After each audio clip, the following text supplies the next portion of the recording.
कामदा एकादशी व्रत कथा और उसके अनेकों अद्भुत लाभ के बारे में जानें और कैसे करें सही तरीके से ये भी जानें। पूरी कहानी को सुनिए। आज मैं आपको सुनाने जा रही हूँ एक ऐसी कथा जो केवल एक व्रत की नहीं बल्कि प्रेम, भक्ति और त्याग की अमर गाथा है। कामदा एकादशी चैत्र शुक्ल पक्ष की एकादशी होती है। यह व्रत सभी पापों का नाश करने वाला और पुण्य प्रदान करने वाला माना जाता है। मान्यता है कि इस व्रत को करने से ब्रह्म हत्या जैसा महापाप भी नष्ट हो जाते हैं और भक्त को मोक्ष की प्राप्ति होती है। आइए विस्तार पूर्वक इसकी पौराणिक कथा सुनते हैं। यह कथा है कामदा एकादशी की। धर्मराज युधिष्ठिर कहने लगे कि हे भगवान, मैं आपको कोटि कोटि नमस्कार करता हूँ। अब आप कृपा करके चैत्र शुक्ल एकादशी का महात्म्य कहिए। श्री कृष्ण कहने लगे कि हे धर्मराज, यही प्रश्न एक समय राजा दिलीप ने गुरु वशिष्ठ जी से किया था और जो समाधान उन्होंने किया वो सब मैं आपको बतलाता हूँ। प्राचीन काल में भोगीपुर नामक एक नगर था। वहाँ पर अनेक ऐश्वर्यों से युक्त पुंडरीक नाम का एक राजा राज्य करता था। भोगीपुर नगर में अनेक अप्सरा, किन्नर तथा गंधर्व वास करते थे। उनमें से एक जगह ललिता और ललित नाम के दो स्त्री पुरुष अत्यंत वैभवशाली घर में निवास करते थे। उन दोनों में अत्यंत स्नेह था, यहाँ तक कि अलग अलग हो जाने पर दोनों व्याकुल हो जाते थे। एक समय पुंडरीक की सभा में अन्य गंधर्वों सहित ललित भी गान कर रहा था। गाते गाते उसको अपनी प्रिय ललिता का ध्यान आ गया और उसका स्वर भंग होने के कारण गाने का स्वरूप बिगड़ गया। ललित के मन के भाव जानकर कारकोट नामक नाग ने पद भंग होने का कारण राजा से कह दिया।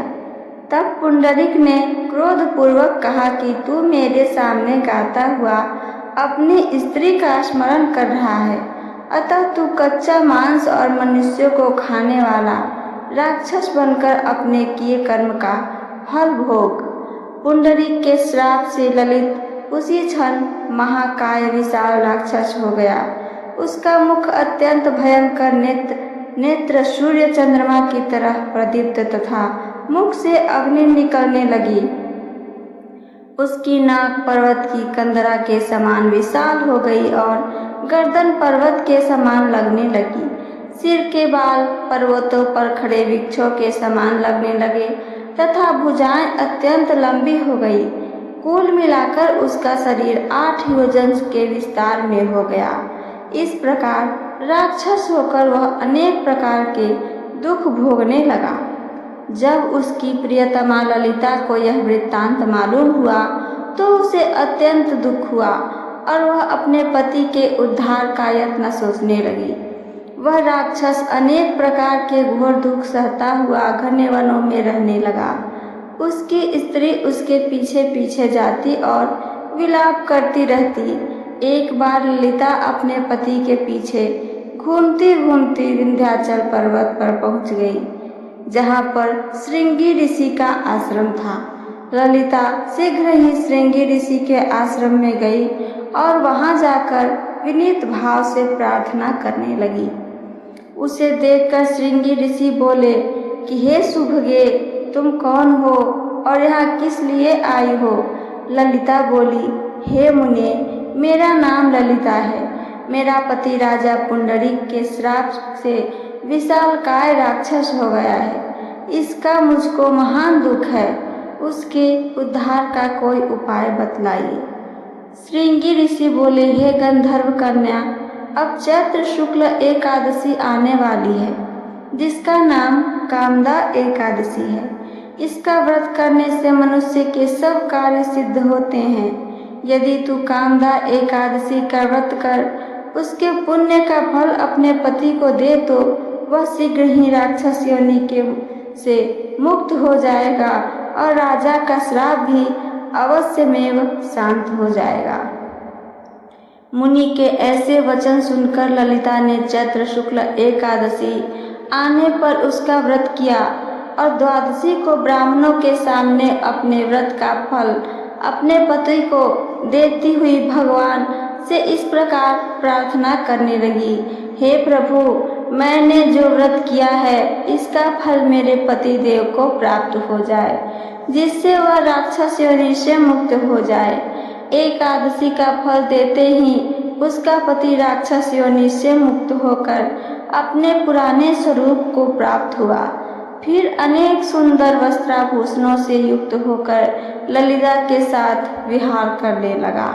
उसके पश्चात वे दोनों विमान में बैठकर स्वर्गलोक को चले गए। वशिष्ठ मुनि कहने लगे, हे राजन, इस व्रत को विधि पूर्वक करने से समस्त पाप नाश हो जाते हैं तथा राक्षस आदि की योगी से भी छूट हो जाती है। संसार में इसके बराबर कोई और दूसरा व्रत नहीं है।